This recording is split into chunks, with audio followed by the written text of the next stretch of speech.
আসসালামু আলাইকুম। সংবাদে আপনাদের সবাইকে স্বাগত জানাচ্ছি। আমি ফিরোজ তোহা। শুরুতেই সংবাদ শিরোনাম জানিয়ে দেব এই মুহূর্তে হাতে পাওয়া সর্বশেষ গুরুত্বপূর্ণ আপডেট বাংলা সংবাদ। শুরুতেই জানাবো জুলাই আগস্টে গণহত্যা নিয়ে আইসিসির প্রধান প্রসিকিউটরের সঙ্গে ডক্টর ইউনূসের আলোচনা। যুক্তরাষ্ট্রের নিউ ইয়র্কে বৈঠক করেছেন তিনি। প্রধান উপদেষ্টার ভেরিফাইড ফেসবুক পেজে একটি পোস্টে এ তথ্য জানানো হয়েছে। রোহিঙ্গা গণহত্যার অভিযোগে মামলা এবং বাংলাদেশে গত জুলাই আগস্টে গণঅভ্যুত্থানে যে গণহত্যার ঘটনা ঘটেছে সেসব ঘটনায় অপরাধীদের বিরুদ্ধে মানবতাবিরোধী অপরাধ মামলা দায়ের করার উপায় এবং পদ্ধতি নিয়েও আলোচনা হয়েছে। এছাড়া প্রসিকিউটর করিম খান রোহিঙ্গা সংকট মোকাবেলায় প্রধান উপদেষ্টার প্রস্তাবিত ৩ দফার প্রশংসা করেছেন। এবারে জানাবো অনির্বাচিত সরকার দীর্ঘদিন থাকলে দেশ ক্ষতিগ্রস্ত হবে ভিপি নূর। অন্তর্বর্তীকালীন সরকার গঠনের পর থেকেই আগামী জাতীয় সংসদ নির্বাচনের রোডম্যাপ ঘোষণা নিয়ে রাজনৈতিক দলসহ নানা মহলে আলোচনা শুরু হয়। এ নিয়ে সরকারের পক্ষ থেকে সুনির্দিষ্ট কোনো ঘোষণা না পাওয়ায় বিএনপি সহ বিভিন্ন রাজনৈতিক দল এক ধরনের দ্বিধাদ্বন্দ্বে পড়ে। জানাবো রাজনৈতিক বিবেচনায় নেওয়া গণপূর্তের ৫,৫০০ কোটি টাকার ৬ প্রকল্প বাতিল। এছাড়া আরও ১,০০০ কোটি টাকা ব্যয়ে নেওয়া ৯টি প্রকল্প বাতিলের জন্য প্রস্তুত করা হয়েছে। এদিকে ডক্টর মোহাম্মদ ইউনূসের প্রতি পূর্ণ সমর্থন জানালেন জাতিসংঘের মহাসচিব। বাংলাদেশের অন্তর্বর্তী সরকার প্রধানের প্রধান উপদেষ্টা ডক্টর মোহাম্মদ ইউনূসের প্রতি পূর্ণ সমর্থন প্রকাশ করেছেন জাতিসংঘের মহাসচিব অ্যান্তোনিও গুতেরেস। তিনি বলেছেন, জাতিসংঘ বাংলাদেশের সংস্কারে সহায়তা করতে প্রস্তুত। এদিকে গাজীপুরে বিএনপির ৪ নেতা বহিষ্কার। গাজীপুরে শ্রীপুরের জুট ব্যবসা নিয়ন্ত্রণকে নিয়ে দ্বন্দ্বের জেরে পাল্টাপাল্টি ধাওয়া এবং ভাঙচুরের ঘটনার পর শ্রমিক দল, কৃষক দল, যুবদল এবং ছাত্রদলের ৪ নেতাকে বহিষ্কার করা হয়েছে। বৃহস্পতিবার ও বুধবার আলাদাভাবে কেন্দ্রীয় কমিটির পক্ষ থেকে দেওয়া সংবাদ বিজ্ঞপ্তিতে এই বহিষ্কারের কথা জানানো হয়। এবং সর্বশেষ জানাবো থানায় বিস্ফোরণ, বহু হতাহত। পাকিস্তানের খাইবার পাখতুনখোয়ায় সোয়াবি জেলায় এক পুলিশ স্টেশনে বিস্ফোরণ হয়েছে। এতে অন্তত একজন নিহত হয়েছেন, আহত হয়েছেন ১৮ জন। বৃহস্পতিবার মর্দান বিভাগের কমিশনার জাভেদ মারওয়াত এ তথ্য নিশ্চিত করেছেন। এতক্ষণ শিরোনাম শুনছিলেন, এবার বিস্তারিত। প্রিয় দর্শক, আপনি যদি এই চ্যানেলে নতুন হয়ে থাকেন, ভিডিওটি দেখতে দেখতে চ্যানেলটি সাবস্ক্রাইব করে আমাদের সঙ্গে থাকুন। আর এই ভিডিও সম্পর্কে আপনি আপনার মূল্যবান মতামতটি কমেন্ট বক্সে জানিয়ে দিন। আর হ্যাঁ প্রিয় দর্শক, জানিয়ে দিন ভিডিওটি কোথা থেকে দেখছেন। জুলাই আগস্টে গণহত্যা নিয়ে আইসিসির প্রধান প্রসিকিউটরের সঙ্গে ডক্টর ইউনূসের আলোচনা। আন্তর্জাতিক অপরাধ আদালতের প্রধান প্রসিকিউটর করিম এ খান বাংলাদেশের অন্তর্বর্তী সরকারের প্রধান উপদেষ্টা অধ্যাপক ডক্টর মোহাম্মদ ইউনূসের সঙ্গে বৈঠক করেছেন। স্থানীয় সময় বৃহস্পতিবার যুক্তরাষ্ট্রের নিউ ইয়র্কে এ বৈঠক করেন তিনি। প্রধান উপদেষ্টার ভেরিফাইড ফেসবুক পেজে একটি পোস্টে এ তথ্য জানানো হয়েছে। বৈঠকে রোহিঙ্গা গণহত্যার অভিযোগে মামলা এবং বাংলাদেশে গত জুলাই আগস্ট মাসে গণঅভ্যুত্থানে যে গণহত্যার ঘটনা ঘটেছে সেসব ঘটনায় অপরাধীদের বিরুদ্ধে মানবতা বিরোধী অপরাধে মামলা দায়ের করবার উপায় এবং পদ্ধতি নিয়ে আলোচনা হয়েছে। এছাড়া প্রসিকিউটর করিম খান রোহিঙ্গা সংকট মোকাবেলায় প্রধান উপদেষ্টার প্রস্তাবিত ৩ দফার প্রশংসা করেছেন। ডক্টর ইউনূস নেদারল্যান্ডসের প্রধানমন্ত্রী ডিক শুফের সঙ্গেও কথা বলেছেন। কৃষি রূপান্তর, পানি ব্যবস্থাপনা, দুর্নীতি মোকাবেলা এবং সংস্কার বাস্তবায়নের জন্য ডাচদের সহায়তা চেয়েছেন। এছাড়া প্রধান উপদেষ্টার মার্কিন যুক্তরাষ্ট্রের সিনেটের সংখ্যাগরিষ্ঠ নেতা ডিক ডারবিনের সঙ্গেও বৈঠক করেছেন। অনির্বাচিত সরকার দীর্ঘদিন থাকলে দেশ ক্ষতিগ্রস্ত হবে ভিপি নূর। অন্তর্বর্তীকালীন সরকার গঠনের পর থেকেই আগামী জাতীয় সংসদ নির্বাচনের রোডম্যাপ ঘোষণা দিয়ে রাজনৈতিক দলসহ নানা মহলে আলোচনা শুরু হয়। এ নিয়ে সরকারের পক্ষ থেকে সুনির্দিষ্ট কোনো ঘোষণা না পাওয়ায় বিএনপি সহ বিভিন্ন রাজনৈতিক দল এক ধরনের দ্বিধাদ্বন্দ্বে পড়ে। তবে সরকারের প্রধান উপদেষ্টা ডক্টর মোহাম্মদ ইউনূস ও সেনাপ্রধান জেনারেল ওয়াকারুজ্জামানের সাম্প্রতিক দেওয়া বক্তব্যে কিছুটা আশ্বস্ত হয়েছে দলগুলো। নির্বাচন নিয়ে তাদের বক্তব্যকে ইতিবাচক হিসেবে দেখছে। তবে নির্বাচন সংস্কার এবং সময় নিয়ে সংশ্লিষ্ট সব পক্ষের সঙ্গে আলোচনার ভিত্তিতে অন্তর্বর্তী সরকারের কাছ থেকে একটি রোডম্যাপ চান দলগুলোর নেতাকর্মীরা। বৃহস্পতিবার বিষয়টি নিয়ে কথা বলেছেন গণঅধিকার পরিষদের সভাপতি নুরুল হক নূর। তিনি বলেন, নির্বাচন কবে হবে তা রাজনৈতিক দলের সঙ্গে আলাপ করার পরে সরকারকে ঠিক করতে হবে। নির্বাচন তো সবারই চাওয়া।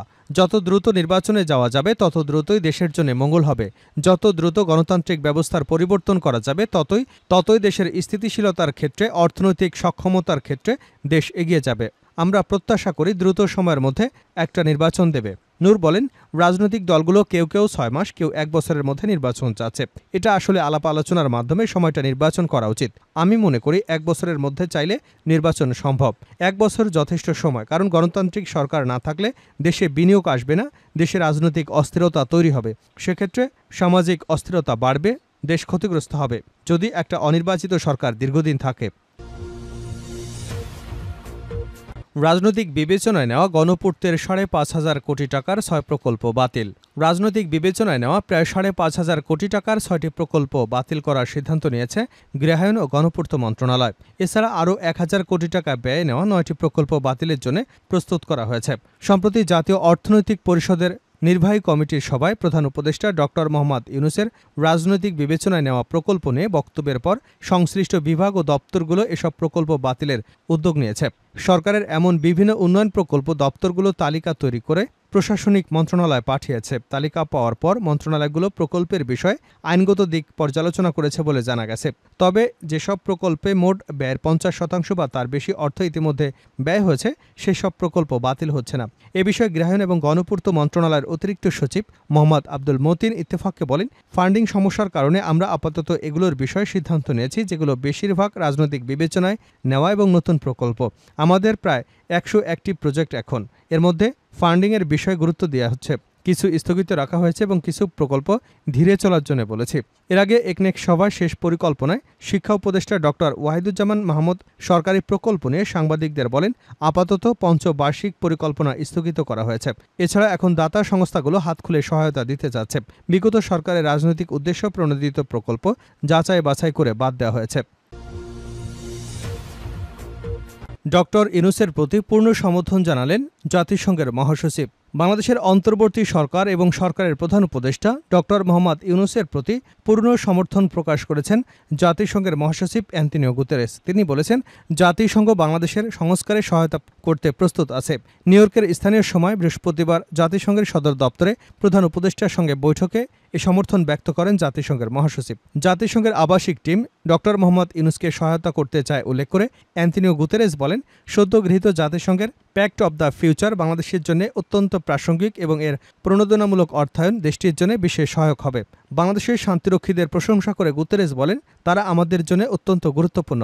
এ সময় জুলাই-আগস্ট মাসের ছাত্র জনতার আন্দোলনের কথা উল্লেখ করে প্রধান উপদেষ্টা বলেন, এই আন্দোলন শেখ হাসিনার নির্মম স্বৈরশাসনের অবসান ঘটায়।